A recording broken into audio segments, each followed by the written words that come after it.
shadow hunters could hear ghosts, unless the ghosts chose to be heard, but Will was one of the few who could. As he approached the old cemetery, their voices rose in a ragged musical chorus. This was not a peaceful burial ground, but Will knew that. It was not his first visit to the Crossbones graveyard. He did his best to block out the noise, hunching his shoulders so that his collar covered his ears, his head down, a fine mist of rain dampening his black hair. The entrance to the cemetery was halfway down the block, a pair of wrought iron gates set into a high stone wall. Any mundane passing by could see the thick chain that bound the gates shut, and the sign declaring the premises closed. It had been 15 years since a body was buried here, but the place itself remained as yet undesecrated.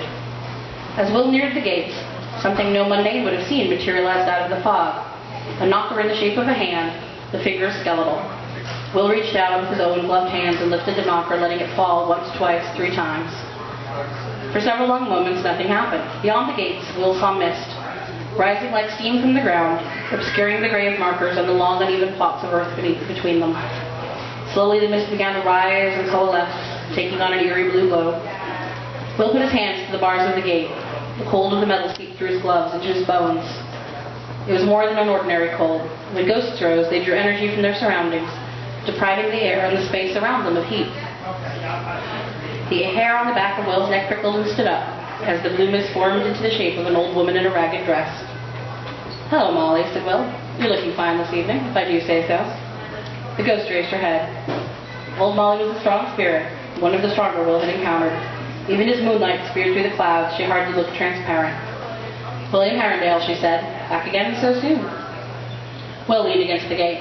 "You know I missed your pretty face?" She grinned, and he saw the skull through her half-transparent skin. Overhead the clouds closed in, black and roiling, blocking out the moon.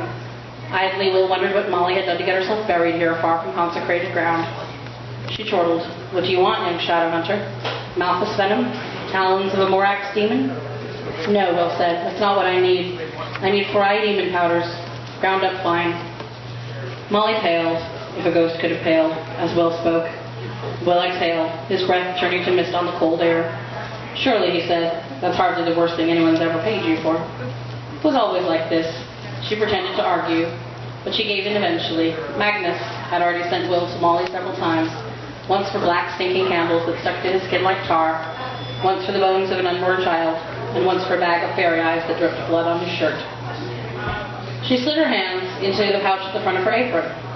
When she removed them, she was holding a faded cloth bag tied with a scrap of dirty ribbon. "This is a trap, isn't it? Some kind of trick." "You Nephilim catch me selling this sort of stuff, and it's the stick for me, it is." "You're already dead," Will said. "I don't know what you think the clave could do to you now." "Ha!" Her hollow eyes flamed. "The presence of the silent brothers can hold the living or the dead." Will held his hands up. "This is no trick. Surely you must have heard the rumors and now running around downworld. The clave has other things on its mind than tracking down ghosts who traffic in demon powder and fairy blood." He leaned forward. "I'll give you a good price." He drew a cambric bag from his pocket and dangled it in the air. It clinked like coins rattling together. "They all fit your description." An eager look came over her dead face. She solidified enough to take the bag from him. She plunged one hand into it and brought her palm out full of rings, gold wedding rings. Old Molly, like many ghosts, was always looking for that talisman, that lost piece of her past that would allow her to die. In her case, it was her wedding ring. It was common belief, Magnus had said to Will, that the ring was long gone, buried under the silty bed of the Thames. But in the meantime, she'd take any bag of found rings on the hope one would turn out to be hers. So far, it hadn't happened. She dropped the rings back in the bag, which vanished somewhere on her undead person, and handed him a folded sachet of powder in return. He slipped it into his jacket pocket just as the ghost began to shimmer and fade. "Hold up, that's not all I've come for, Molly." "Very well. What else do you want?" Will hesitated. This was not something Magnus had sent him for. It was something he wanted for himself. "Love potions." Molly screamed with laughter. "Love potions? For you. It's not my way to turn down payment, but anyone who looks like you doesn't need a love potion, and that's a fact." "No," Will said. I was looking for the opposite, something that might put an end to being in love." "A hatred potion." "I was hoping for something more like indifference, or a toleration potion." She made a snorting noise. "I hardly like to tell you this, Nephilim, but if you want a girl to hate you, there's easy ways of making that happen. You don't need my help." And with that, she vanished, spinning away into the mist among the graves. Will, looking after her, sighed. "Not for her," he said, under his breath, though there was no one to hear him. for me.